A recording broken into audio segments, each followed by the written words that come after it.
Gavana wa kaunti ya Trans Nzoia George Natembeya, ambaye pia ni mwanachama wa muungano wa upinzani, amesema kuwa muungano huo umeanzisha harakati za kumteua kinara mmoja atakaye menyana na Rais William Ruto katika uchaguzi mkuu ujao. Akizungumza baada ya kuwapokea wazee kutoka jamii ya Agikuyu, Natembeya alisema kwamba muungano huo unaendelea kushirikisha kikosi cha Linda Mwananchi pamoja na viongozi wengine wa kisiasa ili kuunda upinzani thabiti utakaoleta ushindani mkubwa kwenye uchaguzi mkuu ujao. Wazee hawa wamesema kwamba wapo tayari kutembea na gavana Natembeya ili kuhakikisha kwamba wanafikia malengo ya wanajamii na kuhakikisha kwamba wanao wanapona. Tuko na jamii za kutoka huko Western na sisi tuwa North Rift. Kwa hivyo sasa tunasema sisi ni viongozi pamoja kwa shauri ya uongozi wa 2027.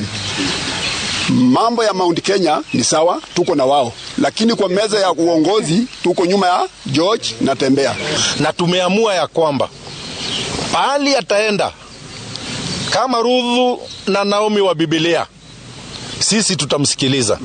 Na sisi tuko kama jamii ya Wakikuyu hapa, na tutazidi kujikusanya wote ili tukue na mlengo moja. Wazee hawa pia wameeleza kuwa wanaazimia kufanya kazi na viongozi na si wanasiasa. Vilevile wamewaomba viongozi hawa walio katika upinzani kuwa na umoja na si kupambania uongozi na kuwafikia malengo ya mwananchi. Tunahitaji viongozi, hatuhitaji wanasiasa. Na vile tumemwangalia George Natembeya, tumekuja kugundua yeye tuko na Kibaki wa pili. Sisi na wenzetu wala ambao wanalinda mwananchi tutakaa chini, tutacraft lineup ambayo ni nzuri. Na sisi tumesema kila mtu asingangane kuwa captain, kuwa kiongozi, kuwa flag bearer. Hapana, tuangalie Wakenya wanataka nini.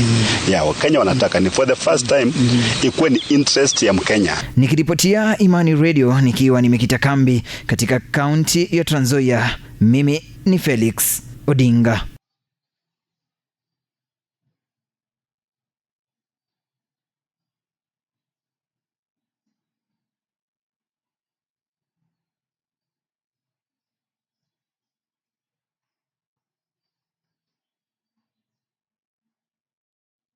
Ama tungoja sauti ya Etienne ndio tukate weke yote.